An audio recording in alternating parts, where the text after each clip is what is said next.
as Kim said, I've been in this club for 20 years. If you were here last Friday, 2 Fridays ago, she made that. Chad made the announcement that I've been in for 20 years, and I think this is going to be my 4th icebreaker speech. But the fact is that when I was making this icebreaker speech, I come up with a story each time I do an icebreaker speech, the same story. So I apologize in advance for repetition for those who have heard the story before, but it keeps changing. The story is the same, but it changes at the end. And so 20 years ago, I was a travel agent. I was independent, and I was doing group travel. And I wanted to sell group travel to groups, but the problem was I didn't like speaking to groups. That was a problem. And so I thought, I've got a good idea. I will ask my good friend, Joy Costin. Anybody remember Joy Costin? She was one of our members, and she was a president at one time. And if you heard the name and it sounds familiar, she's running for state Senate seat coming up, so look her up and support her. Enough of the public announcement. So, going back to the story, I called Joy Costin and I said, I have a proposition for you. Let's go to lunch. So I took her to lunch, and I said, I've got a great idea. I want to sell group travel. And she's always been a wonderful communicator and speaker. I said, you speak for me. I'll give you the speech. You speak for me. You sell it. I'll finish the sale. I'll make the money, and I'll give you some money for it. I thought it was a great idea. And Joy looked at me like Joy does. She puts her hand on my hand, and she looks at me. She says, Sharon, I'll do you one better. You come to Toastmasters. That's exactly what my face looked like. I was like, what? No, you speak for me. She goes, no, Sharon, you come to Toastmasters. There's no obligation, but you come to Toastmasters, and you look and see what we do. And if you like it, she goes, I really think it'd be good for you. So I suspended disbelief, and I came to my first Toastmaster meeting, and I was hooked.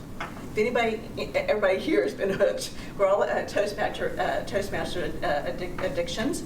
Because once you come and you hear the speeches and you hear the stories and you see the caliber of speeches, you are just hooked. You have to come.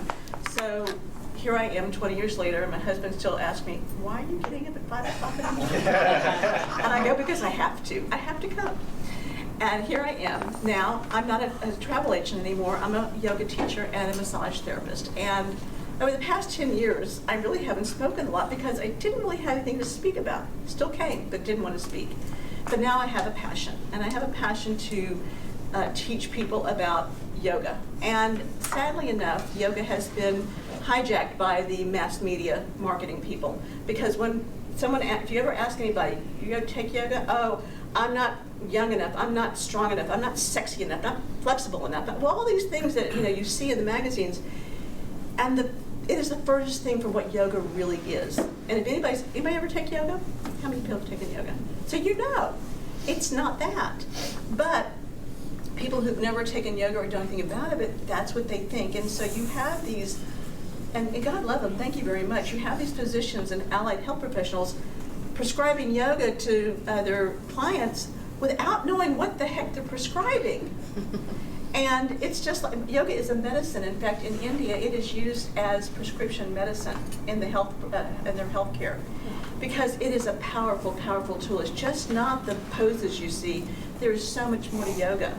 So I've gone on this path with the research and presentation, and over the next, it's going to be taking about a year, in my little vignettes of speeches over the next year, I'm going to be educating. And the education is that, and to my husband's also chagrin, that I truly believe that yoga is for everybody.